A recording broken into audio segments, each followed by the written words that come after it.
এ বিষয়ে আরো বিস্তারিত জানাতে ময়মনসিংহ থেকে সরাসরি যুক্ত হচ্ছেন সহকর্মী ওবায়দুল হক। তার সঙ্গে আলোচনায় যুক্ত হচ্ছেন ময়মনসিংহ সিটি কর্পোরেশনের প্রশাসক রুকনুজ্জামান রোকন। ওবায়দুল, ব্রহ্মপুত্রের তীরঘেঁষা প্রাচীন জনপদ ময়মনসিংহ ৮ বছর আগে হয়েছে সিটি কর্পোরেশন। তবুও এই সিটি কর্পোরেশনের ৩৩টি ওয়ার্ডের কোথাও নিজস্ব কোনো খেলার মাঠ নেই পার্ক বা বিনোদন কেন্দ্র। এতে বাধাগ্রস্ত হচ্ছে শিশুদের শারীরিক এবং মানসিক বিকাশ। এ বিষয়ে আলোচনা করতে আমার সঙ্গে যুক্ত হচ্ছেন ময়মনসিংহ সিটি কর্পোরেশনের প্রশাসক জনাব রুকনুজ্জামান রোকন।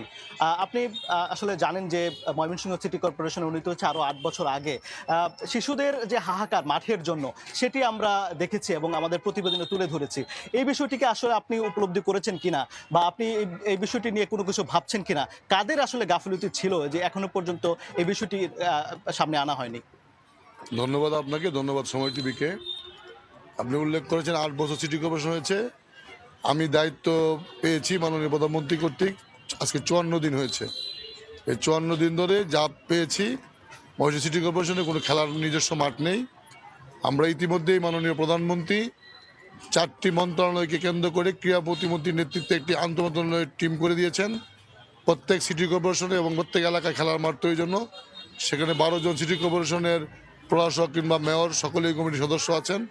আমরা অচিরেই ময়মনসিংহ সিটি কর্পোরেশনের খেলার মাঠ আমরা সিটি কর্পোরেশনের উদ্যোগে ব্যবস্থাপনা করব, যা আমাদের মাননীয় প্রধানমন্ত্রী বর্তমানে খেলাকে একটি পেশা উনি ঘোষণা করেছেন। তার অংশ হিসাবেই আমরা খেলার মাঠ দেখছি। যেখানে সরকারি জায়গা আছে সেগুলোকে আমরা খেলার মাঠ হিসাবে চিহ্নিত করব এবং প্রত্যেক এলাকাতে যাতে তরুণ যুবকরা সমাজের অনৈতিক কাজগুলো থেকে নিজেদেরকে দূরে রাখে, এই জন্য প্রধানমন্ত্রী খেলার মাঠকে তাদের শ্রেয় মাঠ হিসেবে বিবেচনা করছেন। খেলার মাঠের পাশাপাশি আমরা দেখছি যে বিনোদন কেন্দ্রের অভাব খুব বেশি এখানে আসলে এর প্রভাবটা দেখা যাচ্ছে এবং বিনোদন কেন্দ্র নেই বললে চলে। একটি বা দুটি বিনোদন কেন্দ্র পার্ক রয়েছে। এই বিষয়ে আসলে পরিকল্পনা করেছেন কিনা? এই বিষয়ে আমাদের একটি জলানবীন পার্ক আছে, যেটি দীর্ঘদিন যাবৎ পাকিস্তান আমল থেকে আছে। আর এখন আমরা নতুন করে চিন্তা করছি, আপনারা দেখেছেন যে ময়মনসিংহের একটি আকুয়া খাল নামে একটি খাল আছে, যেই খালটি দীর্ঘদিন বন্ধ হয়ে গিয়েছিল। আমার এই ৫৪ দিনে যত ২৪ ঘন্টা হয়, ওই ২৪ ঘন্টা যোগ করে এই খালটি আমরা উদ্ধার করেছি, আপনাদেরকে নিয়ে গিয়েছি। সেই খালটি দুই পারে কেন্দ্র করে আমরা প্রধানমন্ত্রীর বৃক্ষরোপণ কর্মসূচি শুরু করছি।